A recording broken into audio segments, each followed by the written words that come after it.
హోలీ పండుగ పూజ జగిత్యాల పోచమ్మ వాడాలో విషాదం అలుపుకుంది. బీటెక్ విద్యార్థిని ప్రణవి ఉరివేసుకుని ఆత్మహత్య చేసుకుంది. జగిత్యాలలో బీటెక్ విద్యార్థిని ప్రణవి ఆత్మహత్య కలకలం సృష్టిస్తుంది. తల్లిదండ్రులు ఉదయం గోదావరి పుణ్య స్నానాలకు వెళ్లి వచ్చేసరికి ప్రణవి ఇంట్లో ఉరివేసుకుంది. కొన ఊపిరితో ఉన్న కూతుర్ని స్థానికులు సాయంతో పేరెంట్స్ ఆసుపత్రికి తరలించే ప్రయత్నం చేశారు.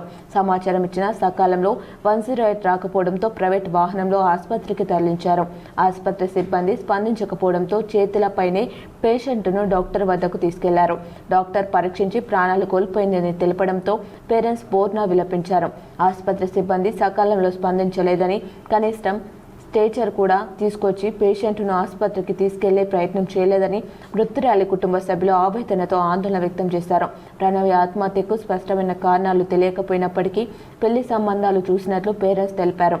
ఇలాంటి గొడవలు లేవని, పెళ్లి ఇష్టం లేకనే ఆత్మహత్య చేసుకుని ఉంటుందని భావిస్తున్నారు.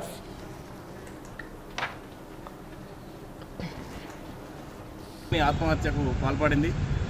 ఈ ఘటన తల్లిదండ్రులు ఇంట్లో లేనప్పుడు వాళ్ళు గోదావరి స్నానానికని వెళ్ళి వచ్చేసరికి ఫ్యాన్కు వేలాడుతూ కనిపించింది.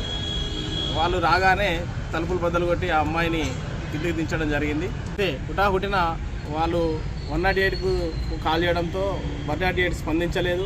దాంతో ప్రైవేట్ వెహికల్లో తీసుకురావడం జరిగింది. ఇక్కడికి వచ్చిన తర్వాత ఇక్కడ స్ట్రెచ్చర్ కూడా దొరకకపోవడంతో వాళ్ళ చేతుల మీదుగా అమ్మాయిని లోపల తీసుకుపోయి డాక్టర్కి చూపించడంతో అప్పటికే ప్రాణం పోయిందని చెప్పేసి డాక్టర్లు నిర్ధారించడం జరిగింది. మరి ఇంతవరకు ఆ ప్రాణం ఉంది కావచ్చు అమ్మాయిని తీసుకొచ్చినప్పుడు.